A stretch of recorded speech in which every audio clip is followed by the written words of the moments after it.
Hi friends, எல்லாருக்கும் வணக்கம். இன்னைக்கு நம்ம பார்க்க போகிற சாப்டர் என்ன அப்படின்னா மெஷர்மெண்ட்டினுடைய கால்குலேஷன். மெஷர்மெண்ட் கால்குலேஷன் அப்படிங்கிறது ரொம்பவே ஒரு முக்கியமான ஒரு சாப்டர். அதாவது பேசிக்காக நம்ம ஒரு அளவுகள் எடுக்கிறோம் அப்படின்னா ஆல்ரெடி என்னென்ன மெஷர்மெண்ட் எப்படி எடுக்கணும்னு நான் சொல்லிட்டேன். நீங்கள் அந்த மெஷர்மெண்ட்டை என்ன ஆர்டர் படி நம்ம சொல்கிறோமோ அதுபடி நீங்கள் எடுத்துக்கணும். இப்போது நான் ஒரு ப்ளவுஸுக்கு மட்டும் என்னென்ன மெஷர்மெண்ட் தேவை அப்படிங்கிறத நான் சொல்கிறேன், அதையும் நீங்கள் நோட் பண்ணிக்கோங்க. ஃபஸ்ட்டு வந்து செஸ்ட் ரவுண்டு நம்ம எடுக்கணும், சரிங்களா? அதுக்கப்புறம் மிடில் செஸ்ட்டு, அதுக்கப்புறம் வெயிஸ்ட் ரவுண்டு. இந்த 3 மெஷர்மெண்ட்டுமே ரொம்ப முக்கியம். அதுக்கப்புறம் பேக் லென்த்து, ஒரு ப்ளவுஸுக்கு எவ்வளோ லென்த்து வேணும் அப்படிங்கிறத நம்ம எடுக்கணும். அதுக்கப்புறம் கையினுடைய நீளம். கையினுடைய நீளம் அப்படிங்கும்போது நிறைய வேரியேஷன் நான் சொல்லியிருக்கேன். என்ன நீளம் வேணுமோ, அதாவது ப்ளவுஸுக்கு என்ன நீளம் வேணுமோ அந்த நீளம் எடுத்துக்கோங்க. அதனுடைய சுற்றளவு, ஆம்ஹோல் சுற்றளவு, அதே மாதிரி ஷோல்டர், முன்கழுத்து பின்கழுத்து, இது எல்லாமே நம்ம எடுத்துக்கணும். இந்த மெஷர்மெண்ட்டை வச்சு தான் நம்ம ஒரு ப்ளவுஸுக்கு வந்து பொதுவாக நம்ம கால்குலேஷன் போடுவோம். இது எல்லாமே நம்ம கடைசியாக கொஞ்சம் வீடியோஸில் வரிசையாக எல்லாமே நம்ம பார்த்துட்டோம். எப்படி மெஷர்மெண்ட் எடுக்கணும்னு நான் சொல்லிட்டேன். நீங்கள் அந்த ப்ளவுஸுக்கு என்னென்ன தேவைன்னு நான் சொல்லியிருக்கேனோ அந்த மெஷர்மெண்ட்டை நீங்கள் வரிசைப்படுத்தி நீங்கள் எழுதி வச்சுக்கோங்க. எழுதி வச்சதுக்கு அப்புறம், அதாவது இப்போ ஒரு செஸ்ட் ரவுண்ட் அப்படின்னா அதை வந்து எப்படி கால்குலேஷன் போடுறது அப்படிங்கிறத இன்னைக்கு வந்து நம்ம பார்க்கலாம் இந்த சாப்டரில். செஸ்ட் ரவுண்ட் அப்படிங்கிறது எந்த ட்ரெஸ் தைக்கிறதுனாலுமே ரொம்ப முக்கியமான ஒரு மெஷர்மெண்ட்டு. நான் பெரும்பாலும் 3 மெஷர்மெண்ட் தான் நான் சொல்லுவேன். செஸ்ட் ரவுண்டு, ஆம்ஹோல், ஷோல்டர், இந்த 3மே ஒன்றுக்கு ஒன்று டிபெண்ட் பண்ணி வரும். அதனால் 3 அளவுகளுமே கொஞ்சம் பர்ஃபெக்டாக எடுக்கணும். மற்ற அளவுகளில் முன்ன பின்ன வந்தால் கூட நம்ம அட்ஜஸ்ட்மெண்ட் பண்ணிக்கலாம். ஏன்னா அதை வந்து நம்ம தைக்கிறதுல தான் அதில் வந்து மிஸ்டேக் வரும். இதில் வந்து கட்டிங்லேயே மிஸ்டேக் வருது அப்படிங்கும்போது நம்ம அதுக்கப்புறம் நம்ம எவ்வளோ தான் கரெக்ட் பண்ணாலுமே அது வந்து அட்ஜஸ்ட் பண்ணி போடுற மாதிரி தான் இருக்குமே ஒழிய பர்ஃபெக்ஷன் வராது. அதனால் செஸ்ட் ரவுண்டு ஃபஸ்ட்டு வந்து ஒரு பாடி மெஷர்மெண்ட்டில் நம்ம எடுக்க போகிறது செஸ்ட் ரவுண்டு. செஸ்ட் ரவுண்ட் அப்படிங்கும்போது நம்ம அளவு எடுக்கிறோம் அப்படின்னா, நான் எடுக்கிற மெத்தடு எல்லாமே நான் சொல்லிட்டேன். நீங்கள் அதை பார்க்காதவங்க அதனுடைய லிங்க்கை டிஸ்கிரிப்ஷனில் இருக்க லிங்க்கில் போயிட்டு பழைய வீடியோஸ் எல்லாமே பாருங்கள். பார்த்தீங்கன்னா தான் ஒரு பேசிக் கிளாஸ் வந்து எப்படி நம்ம ஸ்டார்ட் பண்ணி கொண்டு போகிறது அப்படிங்கிறது தெரியும். ஒரு நோட்ஸை ஃபாலோ பண்ணுறது எப்படி, என்னென்ன இதெல்லாம் நம்ம எழுதி வைக்கணும் அப்படிங்கிறது எல்லாமே உங்களுக்கு தெரியும். அதனால் நீங்கள் புதுசாக பார்க்குறவங்களா இருந்தால் அதை உள்ளே போய் பார்த்துட்டு வரிசையாக எல்லாமே பாருங்கள். அப்போ தான் வந்து உங்களுக்கு எல்லாமே புரியும். இப்போது செஸ்ட் மெஷர்மெண்ட் அப்படிங்கும்போது நான் வந்து ஒரு 35 இன்ச்சு வந்து நான் செஸ்ட் ரவுண்ட் எடுக்கிறேன். இது வந்து டைரெக்டாக நான் பாடியில் எடுக்கிற ஒரு மெஷர்மெண்ட்டு. இந்த மெஷர்மெண்ட்டை அப்படியே வச்சு நம்ம ப்ளவுஸில் இதை, ஏன்னா நம்ம வந்து ஒரு ஒரு சுற்றளவை நம்ம எடுக்கிறோம்னா அதை வந்து நம்ம 4ஆக பிரிச்சுக்குவோம். 4ஆக ஏன் பிரிக்கிறோம் அப்படின்னா, துணியை நம்ம கட் பண்ணும்போது நம்ம ஃபோல்டு பண்ணி தான் கட் பண்ணுவோம். அப்போது ஃபோல்டு பண்ணி கட் பண்ணும்போது பேக் சைடை வந்து ஃபோல்டு பண்ணும்போது டபுள் பீஸ் ஆயிரும். அதாவது வலது பக்கம் இடது பக்கம் அது ரெண்டையுமே நம்ம ஃபோல்டு பண்ணிடுவோம். அப்புறம் அதே மாதிரி ஃப்ரண்ட்டையுமே நம்ம ஃபோல்டு பண்ணிடுவோம். அப்போ ஃப்ரண்ட் ஒரு ஃபோல்டும் பேக் ஃபோல்டும் நம்ம 4ஆக போடும்போது 4ல் 1 பங்கு அப்படிங்கிற கணக்கு தான். இது சுடிதார் தைக்கிறதா இருந்தாலும் சரி, ஒரு ஷர்ட் தைக்கிறதா இருந்தாலும் சரி, எந்த ஒரு ட்ரெஸ் தைக்கிறதுனாலுமே ஒரு துணியை நம்ம 4ஆக தான் நம்ம மடித்து போடுவோம்.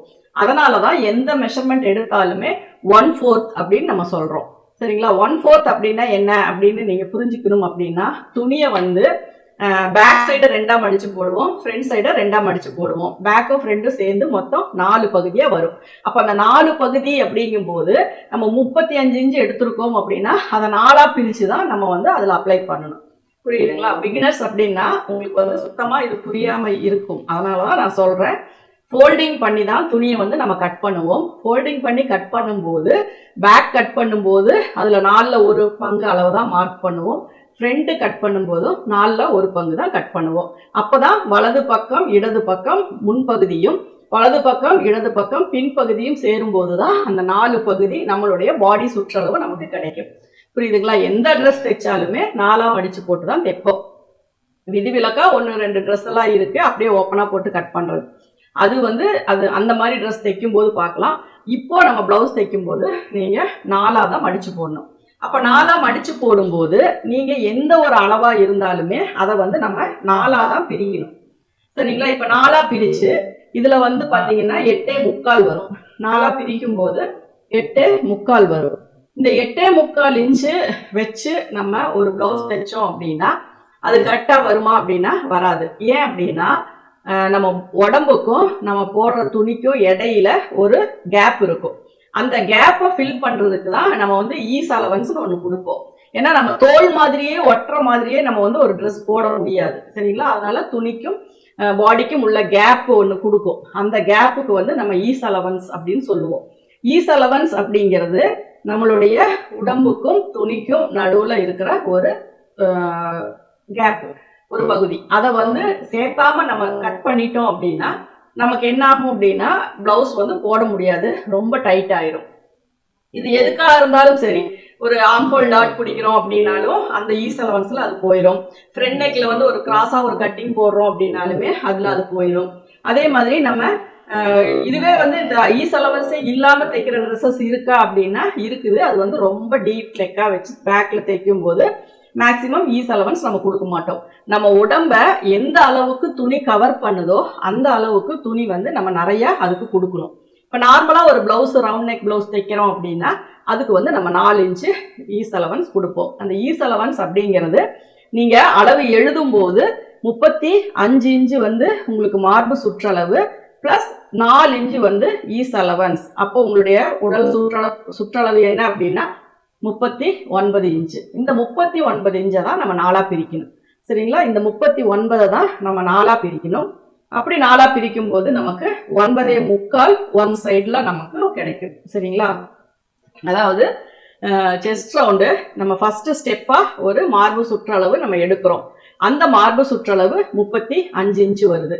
அந்த 35 இன்ச்சு கூட ஈஸ் அலவன்ஸ் அப்படிங்கிற ஒரு அளவு சேர்த்துவோம். இந்த ஈஸ் அலவன்ஸ் அப்படிங்கிறது நம்மளுக்கு பாடிக்கு நம்ம கொடுக்கக்கூடிய ஒரு லூஸ், அதாவது ஸ்கின்னுக்கும் நம்மளுடைய கிளாத்துக்கும் இடைப்பகுதியில கொஞ்சம் கேப் இருந்தாதான் நம்மளால அதை போடவோ கழட்டவோ முடியும். ஏன்னா எலாஸ்டிக் டைப்பாவோ இல்ல நமக்கு ஸ்ட்ரெச்சபிளாவோ நமக்கு எந்த ஒரு ட்ரெஸ் இருக்க போறதில்ல. நம்ம ஒரு காட்டன், பாலியஸ்டர், கிரேப் இந்த மாதிரி தைக்கும் போது கம்பல்சரி அதுக்கு வந்து ஒரு ஈஸ் அலவன்ஸ் கொடுக்கணும். 4 இன்ச் அப்படிங்கிறது நார்மலா ஈவனா எல்லாருமே கொடுக்கறது தான். இது 3 இன்ச்சாவும் குறையற்கு இருக்கு. அதே மாதிரி 5, 6, 7, 8ன்னு போறதுக்கும் அந்தந்த ட்ரெஸ்ஸை பொறுத்து நமக்கு மாறும். இப்போ பேசிக்கா சுடிதார் பிளவுஸுக்கு எல்லாமே 4 இன்ச்சு வந்து ஈஸ் அலவன்ஸ். இந்த ஈஸ் அலவன்ஸ் எங்கெங்கெல்லாம் குறையும் எங்கெல்லாம் அதிகமாகும் அப்படிங்கிறத அந்தந்த ட்ரெஸ் தைக்கும் போது நான் உங்களுக்கு கால்குலேட் பண்ணி சொல்றேன். இப்போ நம்ம ஒரு பிளவுஸ் தைக்கும் போது ஈஸ் அலவன்ஸ் 4 இன்ச்சு செஸ்ட் ரவுண்டுக்கு மட்டும் தான் கொடுக்க போறேன், சரிங்களா? அதை வந்து நீங்க வேற எந்த இடத்துலையுமே நம்ம ஈஸ் அலவன்ஸ் சேர்க்க போறது கிடையாது. பிளவுஸ்ல ஒரே ஒரு இடத்துல தான் ஈஸ் அலவன்ஸ் சேர்ப்போம். அது எங்க அப்படின்னா மார்பு சுற்றளவு. மார்பு சுற்றளவுல நீங்க ஒரு 24 இன்ச் அளவு எடுக்கிறீங்க அப்படின்னா ஒரு 4 இன்ச் வந்து ஈஸ் அலவன்ஸ் சேர்த்திக்கோங்க. 25 எடுக்கிறீங்க அப்படின்னாலும் 4 இன்ச் ஈஸ் அலவன்ஸ். இதே தான் வரிசையா 25, 24, 50 வரைக்கும் நீங்க அளவு எடுத்தாலுமே ஈஸ் அலவன்ஸ் 4 இன்ச்சு நீங்க சேர்த்தனா போதும், சரிங்களா? எல்லாத்துக்குமே ஈஸ் அலவன்ஸ் 4 இன்ச்சு. அப்படி சேர்த்து வர்ற மெஷர்மெண்ட்டை தான் நம்ம 4ஆ டிவைட் பண்ணுவோம். அப்படி 4ஆ டிவைட் பண்ணும்போது என்ன அளவு வருதோ, இப்போ 28 வருது அப்படின்னா இதை நம்ம பிரிப்போம். அப்போ 7 அப்படிங்கிறது நமக்கு ஒரு 1/4 செஸ்ட் அப்படிங்கிறது தான் நமக்கு. செஸ்ட் ரவுண்டு வந்து 35 பிளஸ் 4 வந்து ஈஸ் அலவன்ஸ் 4 இன்ச்சு சேர்த்துறோம். அப்போ 39 இன்ச்சு வருது. இந்த 39 இன்ச்சை நம்ம 4ஆ பிரிக்கும் போது 9.25 வருது. இதுதான் 1/4 செஸ்ட் ரவுண்ட், அதாவது 4ல் ஒரு பங்கு மார்பு சுற்றளவு அப்படின்னு நம்ம சொல்றோம். 1/4 செஸ்ட் ரவுண்ட், ஓகேங்களா? இது மாதிரி தான் நம்ம வந்து ஒரு செஸ்ட் ரவுண்டை கால்குலேஷன் போடணும். எந்த ட்ரெஸ்ஸா இருந்தாலுமே இதே கால்குலேஷன் தான், நம்ம மாத்திரக்கூடாது.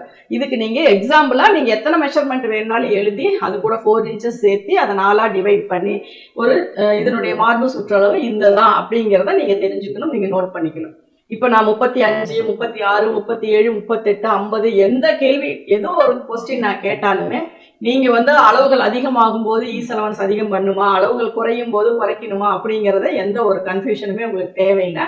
நமக்கு இதுவே நம்ம வந்து ரொம்ப குட்டீஸ்க்கெல்லாம் ட்ரெஸ் தைக்கிறோம் அப்படின்னா ஆட்டோமேட்டிக்காவே அவங்களுக்கு வந்து லூஸ் வேணுங்கிறதுனால அதிகமாக தான் ஈஸ் அலவன்ஸ் கொடுப்போம்.